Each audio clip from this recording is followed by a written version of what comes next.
So right now in the payments industry, probably the biggest thing out there is anti-money laundering. There's a lot of fraud going on. So probably the most protective thing in the industry is to make sure that you're keeping an eye on your payments and you have the right checks and balances in place for them. Okay, and how do you see technology as playing a role? It's you have to use technology in order to do payments now, and the technology has to become more and more robust. So as hackers get cyber attacks and hackers get more and more creative in the way that they can go after funds transfers, then the vendors have to be a step ahead. You have to use new technology, preventative measures, multi-factor authentication. So there's a lot of different angles that you can use to try and prevent it. But there's also education around it, around human capital as well as technology, is to make sure that the people in your organization are doing the right things and going through the proper steps. Yeah, so they're getting trained so that they understand what the risks are. Correct. So you have a lot of potential internal fraud as well as external fraud, especially if you have a large organization where you have a lot of different moving parts and a lot of different staff and staff turnover. You have to make sure that your workflow and your technology kind of work together, all as one cohesive unit. What are the types of things that you do in terms of mitigating payment fraud? So there's a number of different things that we can offer. First of all, it's the access to the system in the first place. So by limiting different access or access points to come in, you can determine which computers even get access. You can determine which logins get access. And then from a technological standpoint, you can have multi-factor authentication challenge screens. So not only do you have to be you with your login, but you also have to be you, your login, and your device. And that gets you to the next step in the workflow. And then the next step of the workflow is another login and another device and another person. And you can go up as high as you want to get to, but really what it does is it puts so many checks and balances in place for whatever security measures you want. Okay, it's kind of like we always say you have to have layers for security. There Exactly. has to be many layers. Layers, yes. Layers. Well, and the thing is, even operationally, you want the layers, because if you're paying from one subsidiary to another, you don't need as many levels of approval because the money's not really leaving your organization. Whereas if it's a certain dollar value and it's going outside to a brand new vendor, then those ones need to really be watched. So it all depends, and you have to fit the workflow. Okay, and I know that you're familiar with cash forecasting, and I wondered if you could talk about the trends that you see in cash forecasting.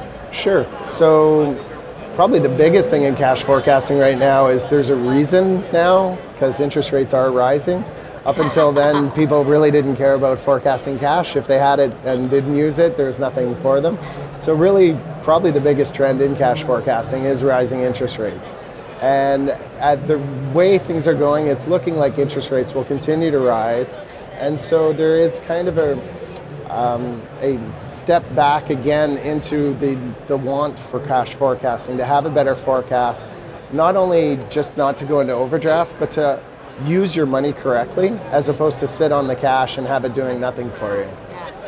And also you want to make sure you have it in the right currencies. So if you're short one currency and you're long another, you want to make sure that you're forecasting it in its proper currency so that you're not short a currency.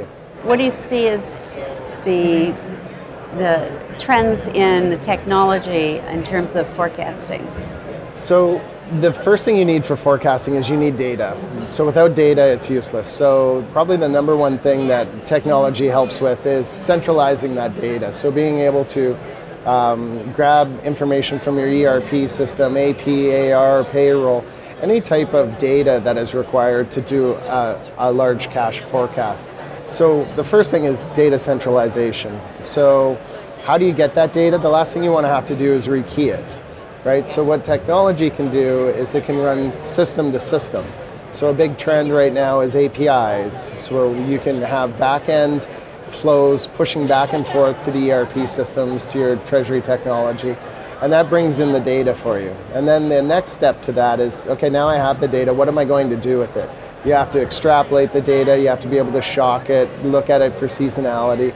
And so there's a plethora of tools that are out there now that you can use to manipulate your cash, do what-if scenarios, compare them to future cash positions, and then track them over time to see how you're doing. Okay, and then one last topic I want to talk to you about is statements, bank statements. And, you know, auditors usually require you have the original, which if you're a multinational company, it becomes a little bit difficult to get the originals. Yep. So maybe you could speak to some of the issues with bank statements. Sure. So you are right. The auditors always want the hard copy. We actually did a project with GE a few years back on a product called e-statements. And they had a warehouse full of paper that they had to keep because they have so many accounts and so many statements. And so what they wanted to do is store them online. It was more of a green initiative. So we were able to get the PDFs from the bank in a Swift File Act format and be able to store them online and then permission them accordingly so that the users that come in will only see the accounts that they're supposed to see or the statements that they're supposed to see. And so the paper statement copies are not necessarily required by the auditors. They don't have to be printed, they have to have access and they have to be secured and they have to have them. So hopefully the whole statement thing can get away from paper and move into the digital era finally. Yeah, that would be good. Yeah. Just like EBAM and getting, exactly. We keep hoping that's going to come. Stop signing, stop using paper.